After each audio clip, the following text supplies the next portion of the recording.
AMD has officially confirmed their upcoming RDNA 4 GPUs. So in this video, let's talk about what we know so far about these upcoming GPUs. In the Q3 earnings call, AMD CEO Dr. Lisa Su said, in gaming graphics, revenue declined year over year. As we prepare for transition to our next generation GPU based on our RDNA 4 architecture, in addition to strong increase in gaming performance, RDNA 4 delivers significantly higher ray tracing performance and adds new AI capabilities. We are on track to launch the first RDNA 4 GPUs in early 2025. Not only that, AMD's whole lineup for CES 2025 got leaked, and as we can see, there are a bunch of things that AMD is supposed to announce, and one of those is RDNA 4 GPUs. If we add the official statement and an official leak, we get a January to be the announcement date for RDNA 4. And why I'm calling it RDNA 4, not RX 8000 series? Well, in last year, AMD has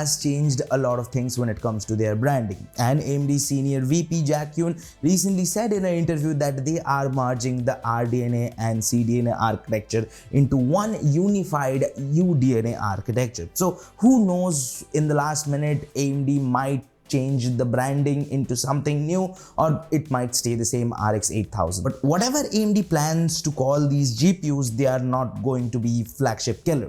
These GPUs are going to be mid to low range, and it is not a rumor anymore. AMD themselves have confirmed it because they want to capture the bigger portion of the market. And right now AMD's GPU division is still floating because they completely almost own the 90% of the console market. But if AMD is able to bring good value for money GPUs in the low to mid-tier market, then definitely they have the potential to capture at least 30 to 40% of the GPU market. And if AMD is able to do that, then applications will be much more optimized and stable on AMD GPUs, because then developers will be forced to work harder on their application to optimize it for AMD's tech stack. For example, most editing and 3D rendering softwares are better optimized for Nvidia, and it's not a secret, and there is a simple reason.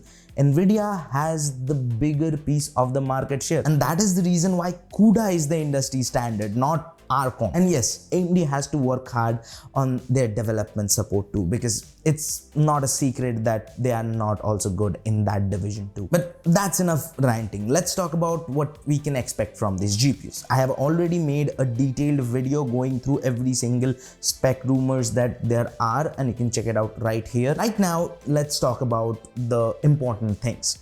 At launch, we are going to see two chips, Navi 48 and Navi 44. 48 being the higher end of the RDNA 4 architecture. Also, these chips are going to be monolithic in design. That means all the components for the GPU will be built inside one chip. No more chiplet shenanigans, at least for this generation. It has also been heavily rumored that AMD is working their ray tracing architecture and redesigning it completely for RDNA 4. And as I mentioned earlier in the video, Dr. Lisa Su herself said that with RDNA 4, they are targeting much better, significantly better ray tracing performance and AI features. Also, the recently launched PS5 Pro essentially has the RDNA 4 ray tracing inside its SoC. In a recent video of NX Gamer, he said that the ray tracing performance on PS5 Pro is significantly better than any other RDNA 3 GPU. Also, I don't think that the PS5 Pro has the higher end of the RDNA 4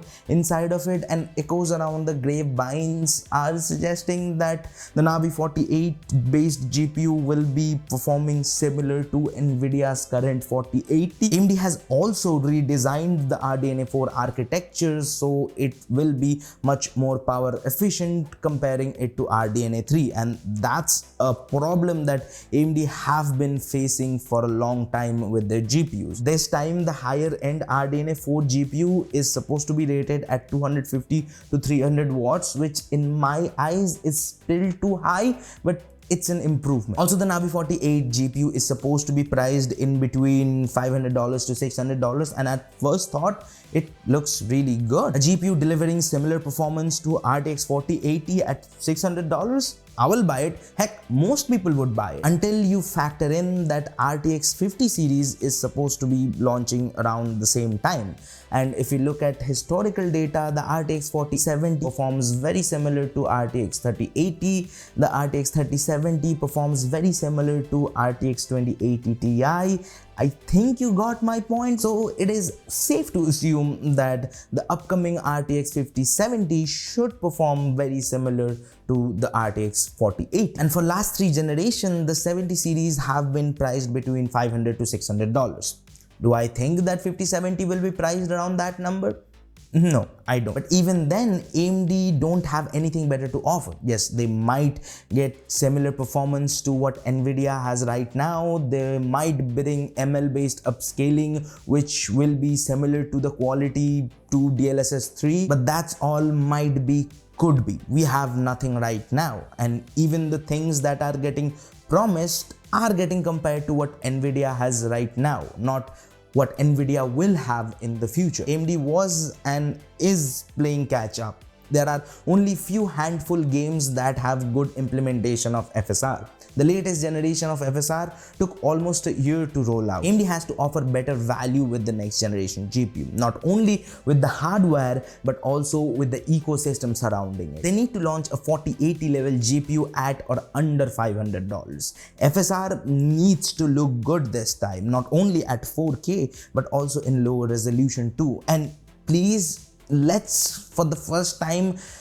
let us have a bug-free driver at day one. Please, AMD. The only advantage that AMD has right now is that they can undercut the competition. And if they want to capture 30 to 40% of the GPU market, that's the way that they have to do it. But I don't think that's what's going to happen.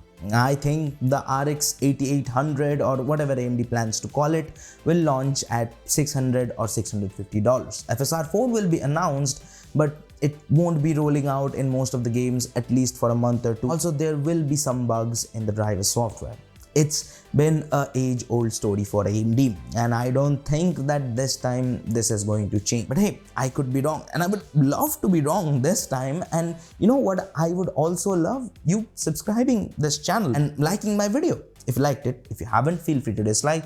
And if you want to watch more videos from us, check out this video right here. And if you want to subscribe, which I highly appreciate if you do that, and if you already haven't did it, then do it by here. And this is Akash, and I'll see you guys in the next one.